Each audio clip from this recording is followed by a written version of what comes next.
Bueno, queridos patitos, aquí tenemos un libro como este de José María Gironella, que en sus 600 páginas habla de un viaje a Tierra Santa. El título ya es significativo porque habla del escándalo de Tierra Santa. Escándalo no es el libro, son los hechos. El libro denuncia revelaciones inéditas. El más ambicioso y polémico libro de viajes del autor. Yo, ¿cómo interpreto el título? No le he preguntado a nadie sobre esto, pero leyéndolo, yo entiendo el escándalo como la escandalera, el ruido, la situación de amplio espectro de lo que supone la vivencia en un lugar y una época, como es ese libro que sale en 1977 y que se construye en paralelo al final de la dictadura, ¿no? Y la vida física del general Franco y el comienzo de la transición en el ámbito del Estado español, lo cual ciertamente resulta curioso, a pesar de que pueda tener una cierta relación a través de este autor que creo que es el autor del libro Los cipreses no creen en Dios, algo parecido, que en los años 50 tuvo un impacto duradero en la literatura y en la generación que tuvo a bien tener una vida en ese momento y que nos llevaría en parte a entender la importancia que se le da al libro como este. Y que es ese tipo de libro que en un momento dado, para una generación, es muy importante, por lo que supone, por lo que explica, por lo que se metaboliza de ese libro a la gente que lo puede leer, pero que luego desaparece ese vínculo y queda orillado en el almacén o en la alacena de la historia. Y por tanto, queda como literatura vieja, olvidada. Os digo, por lo menos lo que es mi percepción de ese libro y la personalidad íntegra del señor Gironella. Por tanto, encontrar este libro, que luego, eso sí lo he visto, se puede discurrir el hecho de que el libro pueda ser más o menos accesible y descubrir que el libro lo puedes encontrar en segunda mano por €1, €2. Está muy accesible en diversas ediciones. Por tanto, parece que hay muchos ejemplares por ahí circulando. Y por tanto, es un libro que el que quiera lo va a encontrar bastante fácil. Pensando que era una antiguaya. Es una antiguaya, sí, pero de estas que como si fueran bueno, estas figuritas que antes se ponían encima de la televisión, cada cual elija la que considere, cuando eran no planas, sino de tubo y con culo, y ahí, bueno, podías poner una figurita, pero bueno, ciertamente. ¿Cuál es el trasfondo? Lo que uno puede encontrar en el libro, en el ámbito histórico, cuando se establece el libro en lo que supone la construcción de esta escritura. Estamos hablando del final de la guerra de Yom Kippur, que viene después de la guerra de desgaste, que viene después de la guerra de los 6 días, que viene después de la situación en Suez del 56 y de la independencia en el año 48-49. Con lo cual, estamos hablando de un encadenamiento, pero que tiene la diferencia respecto de la memoria y de la situación del relato, en el que en primer término estamos hablando de que en el 48-49 estamos hablando de una época en la que se hablaba del éxito antiimperialista por parte de Israel. La existencia de Israel era un triunfo frente a los imperialismos históricos, por ejemplo, en el ámbito británico. Hemos olvidado, como hemos olvidado este libro, pero hemos olvidado, por ejemplo, el hecho de que en 1917, cuando entran los británicos en Jerusalén, es una revolución, algo que fue un escándalo. Entiéndase el título, escándalo de Tierra Santa. El escándalo de 1917 supone la entrada de cruzados, y digo bien, cruzados, en Jerusalén. Esa fue la perspectiva. Porque desde la época del siglo XIII, no había habido un control de potencias occidentales europeas de aquel territorio, desde la destrucción en torno a 1291 del condado de Edesa, después de que ya habían perdido Jerusalén unos años antes. Es por eso, tras esas cruzadas y el intento después, porque Colón, y esto lo dice de alguna manera Orson Scott Card en el libro que está referenciado en este canal, de que Colón tenía como idea, sí, voy a hacer esto para Occidente, pero mi idea religiosa interna era la recuperación de Constantinopla. Y a partir de ahí, la recuperación de Tierra Santa. Todavía a comienzos del siglo XVI había esa idea en la mentalidad. Incluso ahí tenemos el asunto que colea respecto de el título de rey de Jerusalén, que teóricamente lo tiene el señor Felipe VI de Borbón, pero hay alguno por ahí, por detrás, que evidentemente, por ejemplo, podemos encontrar, no solamente en el ámbito de Francia, sino también en el ámbito italiano, gentes que no gobiernan en tanto en cuanto sus casas regentes no son casas regias, ni en Francia, ni en Italia, pero que tienen esa lucha respecto de la legitimidad a través de lo que supuso al final la venta del título de rey de Jerusalén en esos siglos XV, XVI, cuando ya en teoría no era más que algo simbólico, pero simbólico porque servía para engordar esa loncha de salami amplia de lo que un reinado tenía. Y eran reinados con muchos elementos compuestos, como ahora podemos hablar de lo que, por ejemplo, el rey Farouk dijo en la época final de su reinado, de que a finales del siglo XX solamente habría 5 reyes, los de la baraja y el rey de Inglaterra. Por tanto, ahí tenemos un asunto, creo que interesante. La perspectiva en el tiempo correcto. El tiempo correcto es el que uno vive. Y en 1917 había ese escándalo respecto de lo que había supuesto el Imperio Otomano. Un imperio que precisamente comienza con la toma de Constantinopla en 1453, con la destrucción de ese imperio llamado bizantino y que había supuesto 1000 años. Luego el juego del Reich de los 1000 años, con el hecho de la duración prácticamente de 1000 años del primer Reich, el Sacro Imperio Romano Germánico, cuya vinculación con Bizancio tiene que ver con la inferencia desde el Sacro Romano Imperio Germánico de el hecho de que se llame así y llamar Bizancio a Bizancio porque la herencia auténtica del Imperio Romano, con la caída en Occidente, sería el Imperio Romano de Oriente, que cae precisamente en Constantinopla en 1453. Pero ya para entonces estaba el Sacro Romano Imperio Germánico. Lo digo de esa manera, para que se entienda, Sacro Romano, la idea de romano, herencia, aunque se entienda habitualmente como Sacro Imperio Romano Germánico. Por tanto, los vectores son importantes a la hora de cómo se establece la idea de un relato de lo que debe ser. Y por eso, cuando nos encontramos en el 73, 74, 75, nos encontramos con una situación en la que en Oriente Medio Israel está consolidada, ha desaparecido ya, aunque no lo sabían entonces, ha desaparecido la amenaza de guerras de ejércitos. Cosa que supone la realidad de este territorio en donde Theodor Herzl, su Sabino Arana, establece en 1898 la idea que en 50 años ellos tendrán un Estado. Y en 1948 tendrán un Estado. Contestado, sí, pero un Estado. A pesar de que en 1921 había un acuerdo Faisal-Weizmann para que la situación fuera del Jordán para aquí, Israel, y del Jordán para allá, el territorio de la Transjordania.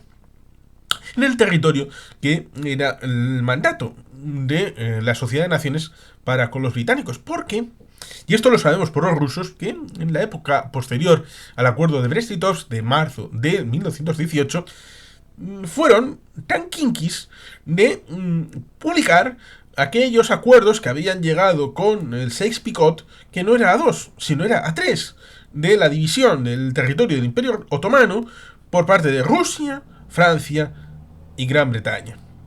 Y Gran Bretaña había ofrecido pactos a los judíos, sí, el pacto de la Carta Balfour, pero también a diversas familias del ámbito árabe, cosa que luego tendrá un montón de compromisos, como por ejemplo el hecho de que dos familias que se disputaban Medina y la Meca, una, digamos que pudo controlarla, pero la otra, o sea, hay un hadith, una zona que luego se fusionará con el ámbito del interior de lo que ahora conocemos como Arabia Saudí hasta 1933, que es la fusión de los dos territorios, un reino territorialmente costero y otro del interior, y nos encontramos con el hecho de que haya un reinado en Transjordania y otro en Irak para partes de la familia, dado que no le podían dar Damasco porque Siria había sido parte del acuerdo Sykes-Picot para los franceses. Luego una reordenación, porque el ámbito de Siria incorporaba la zona de Mosul, pero en Mosul había petróleo, y los británicos dijeron,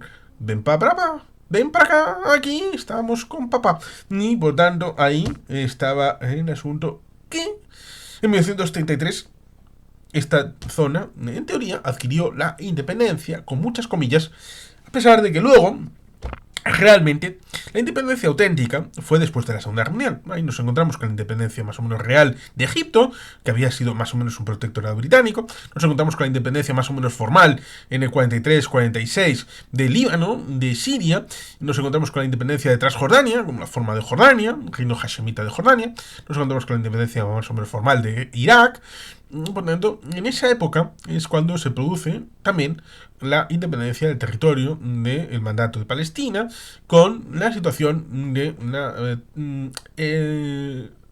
la escisión que iba a haber en el 47 pactada en la ONU y que solamente los judíos la aceptaron, de lo que iba a haber sido el Estado judío de Palestina y el Estado árabe de Palestina.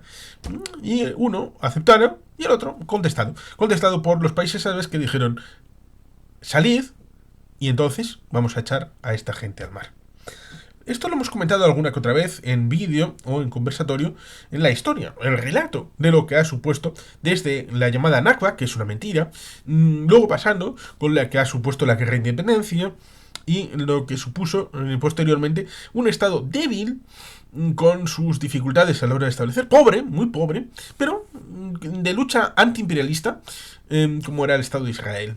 Lo que supuso luego el asunto de Suez en el 56 y que los diversos estados que habían luchado en estas dos guerras, como es Egipto, especialmente, tratan de encadenar luego una situación de desgaste. Los franceses lo vieron más o menos claro como venta de material bélico, porque los estadounidenses dijeron que no los vendían, los soviéticos por supuesto que no, porque hicieron un cambio estratégico, en el 48 estaban con Israel, fueron los primeros en reconocerlo, pero luego cambiaron, como le pasó también a Estados Unidos en cierta medida, la idea de la tentación. Aquí, ¿quién tiene petróleo?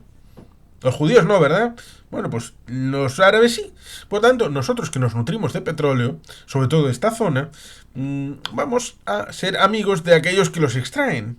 Como le pasó, por ejemplo, al señor Roosevelt, que tuvo a final de sus días, en los años 40, alguna que otra visita, porque en principio la ayuda a través del ámbito de Saudi Arabia, de la Aramco, en teoría podía ser más británica, pero los británicos perdieron el favor a favor de un agente que estaba más ligado a los estadounidenses, que fue el vínculo a través de la administración estadounidense para tener esa relación especial entre Arabia Saudí y lo que supone Estados Unidos, y al final del mandato del señor Franklin Delano Roosevelt.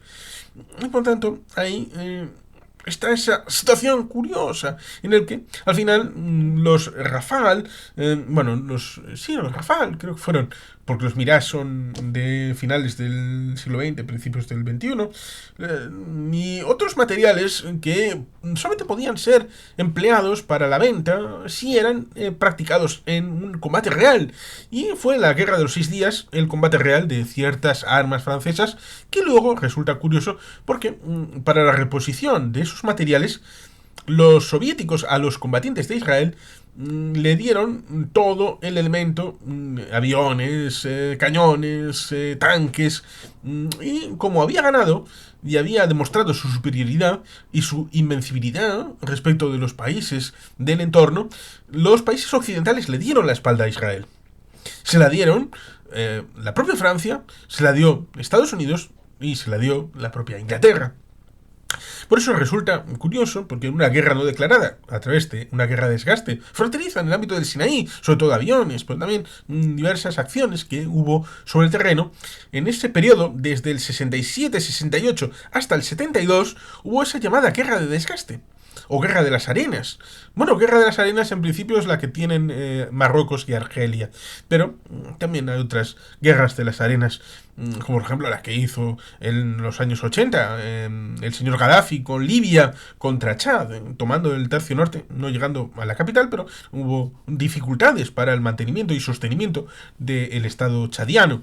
En esa guerra, por tanto, nos encontramos luego con lo que en Golda Meir, la película que está comentada en el canal, también alguna vez que ha venido Gustavo Butler o Moshe Rozen, o creo que también incluso con Irving Gattel, lo comentamos el hecho de que obligaron a Israel en el 73, en la Guerra del Perdón, sabiendo que había informes de que les iban a atacar, no pudiendo hacer un ataque preventivo.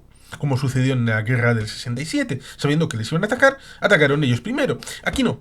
En el 73 tuvieron que esperar a ser atacados. Para entonces, sí, esto se lo dijo Henry Kissinger, un presunto judío, les dijo: Golda, si os dejáis atacar, entonces seréis las víctimas. Y entonces os apoyaremos. Pero si atacáis primero, estaréis solos. Completamente solos. Por eso nos encontramos con una situación complicada, en la que el primer día estuvieron a punto de salir mal parados, y eso al final se le dio la vuelta, y la situación del tercer ejército en el Sinaí, el tercer ejército egipcio, tenemos ahí una situación interesante respecto de lo que al final acabó siendo en el 78-79 los acuerdos de Camp David, Egipto, por ahí. Bueno, por tanto, ahí tenemos un asunto curioso que evidentemente no está incorporado en el libro, el asunto de Camp David, porque el libro sale en el 77, una primera edición. Esta es una 10ª edición de marzo del 78, que a la gente le recordará, marzo del 78, estamos hablando de diciembre del 78, la Constitución Española. Era un periodo ya constituyente, octubre del 77, nos encontramos con unos 3 meses después de las elecciones generales de julio del 77. Es un momento especial para el Estado español, como para desviarse, en cierta medida, tal vez fuera un momento de pluralismo, en el que también podía tener predicamento, libros como este. Como digo, todas esas situaciones del periodo entre el 48 y el 73, estos 25 años, habían transcurrido, la gente no sabía o no tenía la perspectiva de lo que había supuesto realmente ese final, ese acuerdo con Egipto, esa situación que llevará a una cierta estabilización y que reordenará el conflicto respecto de lo que suponía una lucha entre estados a una resignificación a través del ámbito palestino, de la OLP-Fatah, de lo que suponía la lucha desde un cierto exilio, como supuso, y la situación del 70, nos encontramos con Septiembre Negro, en el ámbito de Jordania, luego cuando tienen que trasladarse a Líbano, que no viene en el libro, en una situación de desestabilización a través de OLP-Fatah, de lo que supone el Líbano, cuando, precisamente, en esos años 70, el señor Hafez al-Assad de Siria le dice a Yasser Arafat: no existe Palestina, ni existe el pueblo palestino, solamente existe la Gran Siria. Por tanto, ahí luego nos encontramos con la guerra civil en Líbano, con una situación de desestabilización demográfica, y que luego, en los años 80, tendrá un desarrollo, como por ejemplo lo podemos ver en la película Spy Game, y en muchas otras, respecto de lo que supone al final de los 80, la intifada del 87, perdón, y de lo que supone al final el tránsito de la salida del Líbano, a pesar de que deja un hueco enorme que luego será rellenado por otros, y que va hacia Túnez. Y ya en Túnez supondrá en 1991 el acuerdo de Madrid, en aquella situación, luego en Oslo del 93, en la firma, David supuestamente intercambiado por lo que supone la Casa Blanca, del señor Isaac Rabin, con Bill Clinton y Yasser Arafat, el premio Nobel de la de la Paz, la ANP en el 94, y todo lo que supuso el no cumplimiento de lo que supone la paz en el 94-99 con la estatalidad palestina, el 2000-2001, la situación respecto de 2008 con Jude Olmert y muchas otras cosas que hemos tratado gracias a Campa en Bellum Artis, actualidad militar y geopolítica. Por tanto, lo que establece Gironella en este libro, en estas páginas, ciertamente, como dice en la parte de atrás, José María Gironella, que nunca se conformó con el flash fotográfico, esta vez da un paso más y se atreve a juzgar. No se anda con tapujos, formula revolucionarias sugerencias sobre cuestiones trascendentes. Multiplicidad de religiones, ¿por qué? El Papa en Roma, ¿por qué? ¿Por qué tanto odio entre hermanos? Da la impresión de que el autor, no sin mucho sufrimiento, ha gritado basta. Es posible que su voz, que su grito sea oído cerca y lejos, defendido por unos, ferozmente atacados por otros, e incluso que provoque reacciones ahora imprevisibles. En cualquier caso, José María Gironella fundamenta su postura con indiscutible rigor y narra los hechos con luz meridiana y con su ya aprobada e insobornable sinceridad.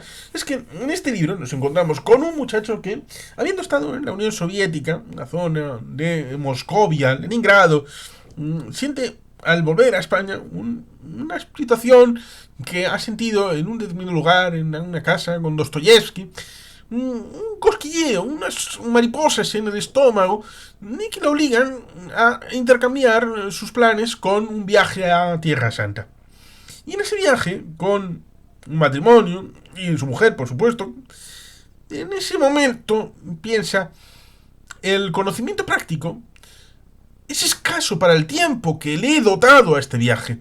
Por tanto, se queda mucho más tiempo, y a través de él compone lo que supone el grueso del libro, a través del vínculo de la observación participante con diversos actores, ya sean cristianos, musulmanes, judíos, respecto sobre todo Tel Aviv y, ante todo, Jerusalén.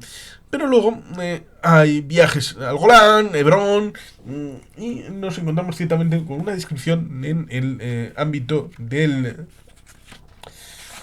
índice en 3 partes. Una primera parte, que es la que comento, esa idea de visitar a Israel, el Museo de Religión y Ateísmo de Leningrado.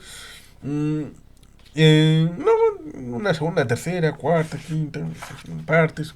Claro, el índice es amplio, porque nos podemos encontrar con hasta una, dos, tres páginas completas.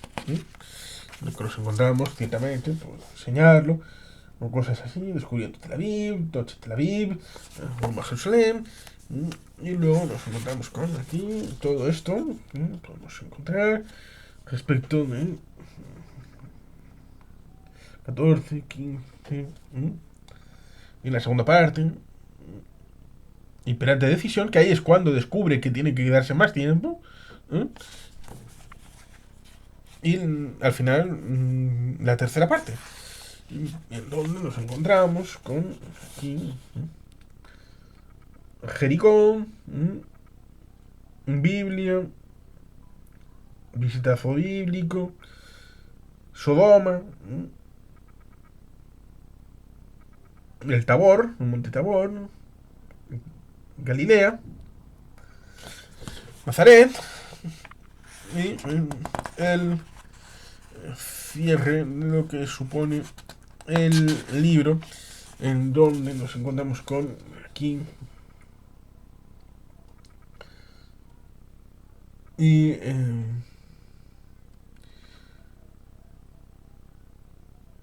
ciertamente el ámbito de reflexiones finales con últimos días en Tierra Santa, conclusiones personales, un solo Dios Padre, una sola Iglesia, la idea de la lucha, y él lo ejemplifica respecto de elementos simbólicos como una silla, unas patas en la parte de la calle y otras en la parte interior, para Vía Crucis, los derechos adquiridos por la tradición y la historia para diferentes confesiones del ámbito cristiano, ya sea en el ámbito católico o en griego, en el ámbito católico romano, los ortodoxos griegos, los ortodoxos rusos, mm, los protestantes en sus diferentes composiciones, que suponen en ese momento 100.000 personas en Tierra Santa, que se componen de diversas subsecciones, ya sean católicos romanos 24.000, católicos griegos 24.000 y luego otras de las citadas.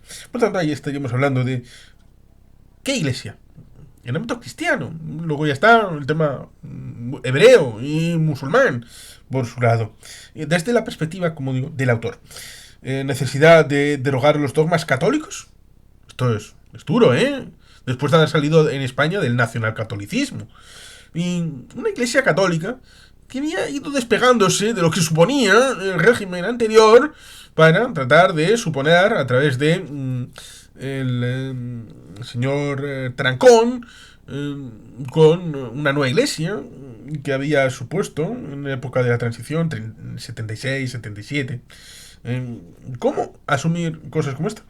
Necesidad de abandonar Roma e instalarse en Jerusalén, lo cual ciertamente es algo que el propio autor va desarrollando poquito a poco esa idea de que la iglesia es poco valiente. En el caso de la Iglesia Católica, poco valiente estando en Roma, un lugar tranquilo en donde se podía desarrollar la situación religiosa en el centro de Italia, ya fuera de todas las confrontaciones que ha habido históricamente desde la época de la guerra italiana, que comentamos con Antonio Muñoz Lorente en un conversatorio, en la época del comienzos del siglo XVI, todas las épocas previas y luego la que supuso después, incluso la época de Napoleón III con la unificación italiana. Y el último punto para el soldar en la península itálica, como supone el final precisamente de Napoleón III y al final la entrada de los estados pontificios que habían durado, agárrese a la silla, 1000 años. ¿Cómo gustan los 1000 años? Los milenarios. El milenarismo va a llegar. Y que ciertamente fue en el año 89. No lo vio el señor Gironella. O tal vez sí, pero no para este libro. Por tanto, el señor autor dice que lo práctico sería que la iglesia se moviera a Jerusalén. Menudo pifostio se montaba. Tenemos ahí la situación con Al-Quds y la situación en las planadas mezquitas. Nos encontramos con el hecho de que el muro de las lamentaciones simboliza el lugar que en Jerusalén es eterno, el hecho de que es la capital indivisible de Israel. Y imaginemos trasladar el Vaticano a Jerusalén. Ay, Dios mío, ay, Dios mío. Que me junge establece el propio autor. Pero dice que si alguien cree auténticamente, Jerusalén es el lugar santo por excelencia, mucho más que Santiago de Compostela, mucho más que la propia Roma, y por tanto, el valor se demuestra con acciones y no con declaraciones. Y bueno, pues ciertamente el autor nos establece, no en manera sucinta, detallada, todas las conversaciones que tiene, pero dice que ha tenido esas conversaciones y da una cierta síntesis de esas situaciones y explica los recorridos que va haciendo, cómo se va haciendo esa interactuación con respecto de los personajes con los que se va encontrando. Y, por tanto, es un libro de viajes especial, un libro que combina esa percepción del mundo desde ese momento en concreto, después de la guerra del perdón, del Yom Kippur, que se entiende solamente desde ese punto de vista de que en el país de origen del autor se está produciendo un cambio, y ese cambio se trata de metabolizar a través de Tierra Santa, de lo que supone también para la búsqueda de la existencia trascendente del ser humano. Es un poco lo que se propone para dar una cierta refulgencia a esa época de mudanza, como diría tal vez San Ignacio de Loyola. Y por tanto, el libro tiene aquel que tenga interés en Tierra Santa y quiera ver un poco ese background de ciertas perspectivas con mirada en esos años 70, hace 50 años. Y por tanto, aquí está el libro. ¿Recomendado? Pues sí, recomiendo. Que lo lea todo el mundo. Escándalo de Tierra Santa de Gironella. Y sin más que los patitos, es que ricasco, agur berobat, Betty Gelpian.